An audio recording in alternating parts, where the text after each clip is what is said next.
मानो शरीर एक बार आपके हाथ से छूट गया और इन गलत साधना करते करते परमात्मा कहते इस वक्त ने, इस समय ने रोया करोगे ऊपर न मुंह करके, जैसे कुत्ता रात ने देखा होगा एक आदि में, जब उसको पिछले दुख कभी चेतना हो जाती है पशु को भी, और याद करके रोता है कि मैंने मनुष्य जीवन खो दिया, भक्ति नहीं करी, अकेला बैठा बैठा ऊपर न नुकरा करो। अब उसको याद आवे हैं, बात बिगाड़ दी सारी। तो यहाँ परमात्मा आदरणीय गरीबदास साहब जी कहते हैं कि ये संसार समझदा ना ही कहंदा श्याम दोपहरे नू, और गरीबदास ये वक्त जाता है रोगे इस पैरे नू। इस समय ने याद करके रोया करोगे तुम। इसका समाधान बताते हैं साथ के साथ। क्या बताते हैं? मन तू सुख के सागर बस रे भाई और न ऐसा यस रे, मन तू सुख के सागर बस रे भाई और न ऐसा यस रे। सर्व सोने की लंका थी वो रावण से रणधीरम, सर्व सोने की लंका थी वो रावण से रणधीरम। एक पलक में राज बिराजी वो जम के पड़े जंजीरम, मन तू सुख के सागर बस रे भाई और न ऐसा यस रे। भाई दुर्योधन से राजा होते संग इकोतर भाई, दुर्योधन से राजा होते संग इकोतर भाई। 11 अक्षौणी संग चले थी देही गीद न खाई, मन तू सुख के सागर बस रे भाई और न ऐसा यस रे। अब क्या बता रहे परमात्मा कि तू यहाँ के किस चीज में महिमा बनाना चाहता है? सर्व सोने की लंका थी, सारी गोल्ड की, गोल्ड से, यानी जैसे हम गारा से मिट्टी पकाकर ईंटें बनाते हैं और सीमेंट के अंदर उसको चिनते हैं। रावण ने अपने महल सोने की ईंटें बना के सोने की गारा से ही वो बनवा रखे थे। इससे ज्यादा धनी तुम हो नहीं सकते थे, सारी उम्र सिर पटक लियो। और रावण जैसे रणधीर श्री राम के भी छक्के छुड़ा दिए थे ऐसे ने, लेकिन भक्ति सतना करने से सर्व सोने की लंका थी वह रावण से रणधीरम। एक पलक में राज विराजी, राज से नीचे हो गया, यानी राज रहित हुआ। और यम के पड़े जंजीरम, यम के दूत बांध के ले गए उसने। धन्यवाद।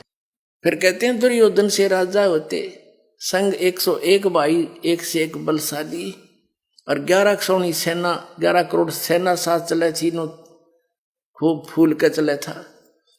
और कहते हैं 11 अक्षौणी संग चले थी दे गीद ना खाई, कुत्याली मौत मरा। यहाँ किस चीज को तुम महिमा मानते हो, किसके ऊपर आश्रित हुए बैठे हो? इससे बड़ा यश कोई नहीं आपका सतलोक में, बस जहां जाने से तुझे पूर्ण सुख होगा। सर नमस्कार। सच साहब। सर क्या नाम है आपका? सुखदेव शर्मा गेवाली दास। कहाँ से आए आप?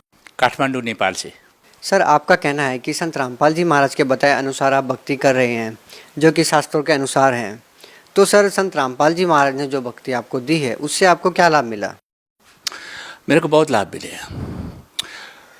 सबसे पहले तो मुझे लाभ तो सद्भक्ति का मार्ग मिल गया। सबसे बड़ा लाभ तो ये है, मैं जीवन मरण से मैं रहित हो सकता हूँ। अगर मैं दृढ़ भक्ति मैंने किया तो मैं बस वो अविनाशी, जहाँ जाकर फिर लौट के आना ही नहीं पड़ता है। उस भक्ति मार्ग को मैंने पता लगा लिया, मुझे फिसलना नहीं चाहिए। दूसरा ये है कि शारीरिक और मानसिक जो लाभ होते हैं, तो मेरा शारीरिक लाभ भी है मुझे। मैं हृदय रोगी हूँ, हृदय का रोगी हूँ, मुटु का रोगी हूँ। हमें मुटु कहते हैं, हमारी नेपाली भाषा में मुटु कहते हैं। हृदय रोगी हूँ मैं। मेरा हृदय रोग था और डॉक्टरों ने मुझे बचा लिया था।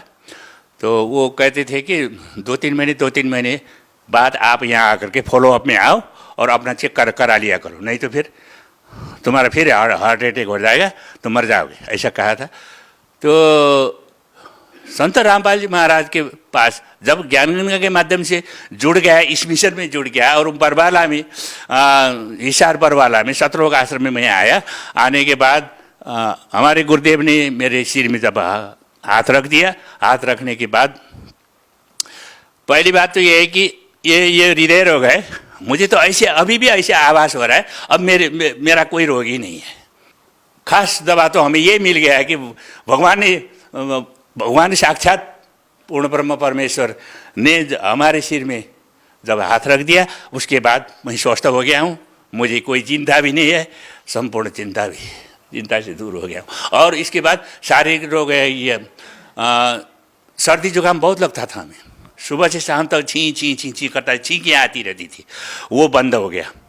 मुझे दमा होता था, मेरे पिताजी 60 वर्ष में गुजर गए दमा के कारण।